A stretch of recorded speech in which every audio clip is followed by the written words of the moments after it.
Hi, in today's video I'm going to show you how to open up and remove a NuTone IM806 intercom master station. What we have here is an example of this is an IM806T. T stood for traditional, which means you have the fancy faux burled walnut panels instead of the M, which was black, with a black panel instead of brown.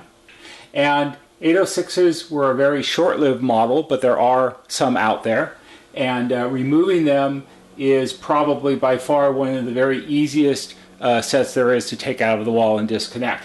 The only thing you're going to need to do it is a Phillips screwdriver. You don't need anything else, and there's actually, surprisingly enough, very little that you have to disconnect to remove one of these. As a cautionary note, it's absolutely and 100% certain that you have to turn the power off to the 806T prior to disconnecting it. And the easiest way to do that is by turning the circuit breaker off that's powering the circuit that this is connected to.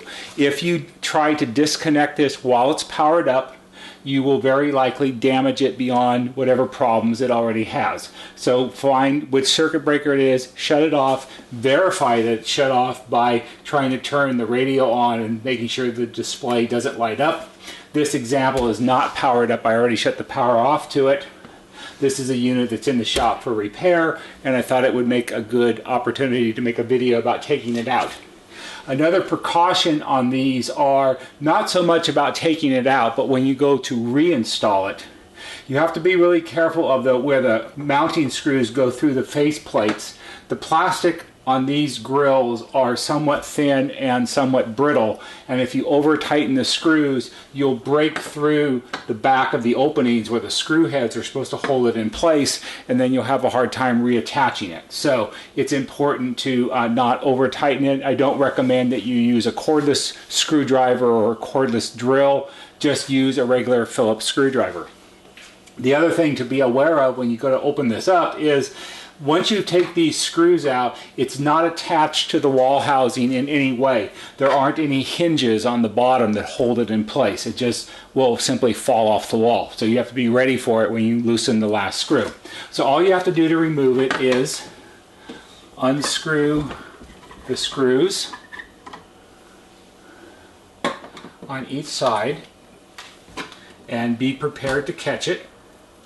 It's of course easier to do this if you're standing right in front of it, but you probably don't want to look at my back while I do this, so I'll just do it off to the side. Once you have the screws loosened, it simply comes away from the wall and the screws will fall out. And there are only 3 connections that you have to disconnect. Up here in the back of the wall housing is the terminal board, and what connects the master station to the terminal board is this gray cable. This is the antenna cable that goes down to the tuner, which is right here, and it's plugged onto the terminal board here in a little area that's marked as antenna. And this has pretty standard slip-off connectors that NuTone used on most antenna connections all the time. So there's one. The other thing you have to disconnect are these gray ribbon wires. They come off different boards on the back of the set, and they're plugged into their appropriate sockets here. So I'm going to go ahead and zoom in on this and show you a couple things about this, and then we'll go ahead and unplug them. So here are the 2 connectors with the 2 ribbon cables. The top one is a 14 wire ribbon cable, and the bottom one is a 10 ribbon cable. And if you look carefully, you'll see that this edge of the ribbon cable has a red stripe on it, as does this edge of the second ribbon cable. The red mark on the cables is to help you index it correctly so you plug it in the right way. The red stripe on the cables is always pin number 1. If you flip them around and plug it in backwards, you'll simply blow up your 806. So you don't want to do that. So it's important to make sure that you have it plugged in the right way.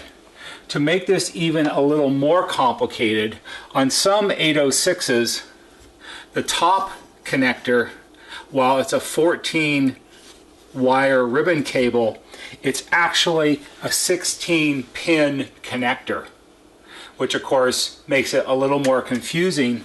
So when you plug this in, if it's wider than the socket you're plugging it into, you simply offset it by 1 at the top. So instead of plugging the first hole into the first pin, you raise it up and you're actually plugging the second hole in the connector onto the first pin.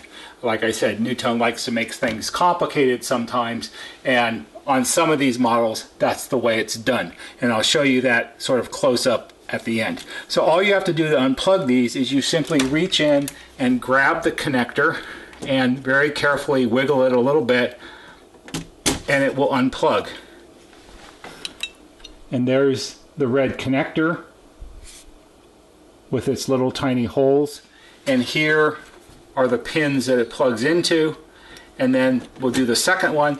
The second one normally is the right size. It's 10 pins on a 10 pin socket. So again, you just unplug it, and once you've unplugged those two ribbon cables and the antenna, you can take your master station away.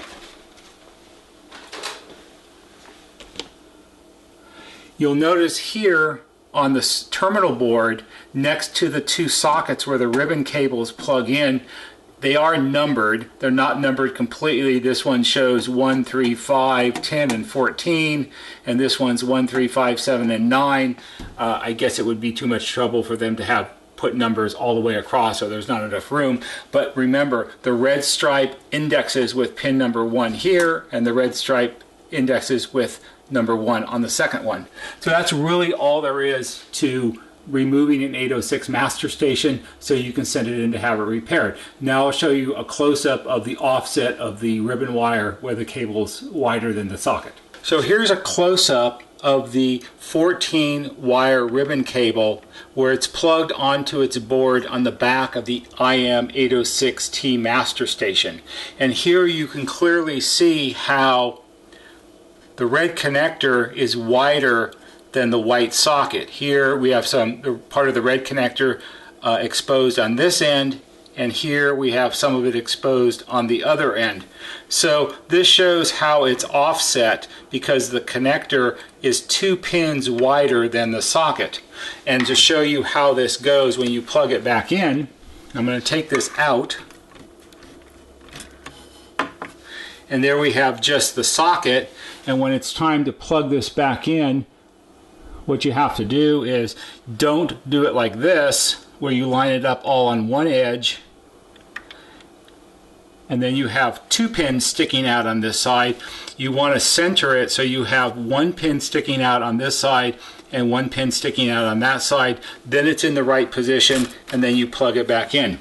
When you take an 806 master station out, you need to make sure that you leave the ribbon cables on the back of the master station, because whoever you're sending this to for repair may not have these ribbon cables at their shop, and if you don't send it, then there's no way to hook it up to a terminal board. So it's best to leave these on it. This one removes the smaller, lower one when we unplugged it. That's permanently attached to the back of the master station, so you can't remove that one. So that's all there is in removing an IM806T master station. I hope you found this video to be interesting and helpful. If you did, please give it a thumbs up on YouTube. If you like our videos and you find them to be interesting and helpful, please subscribe to our YouTube channel. That's all for today. See you on the next video.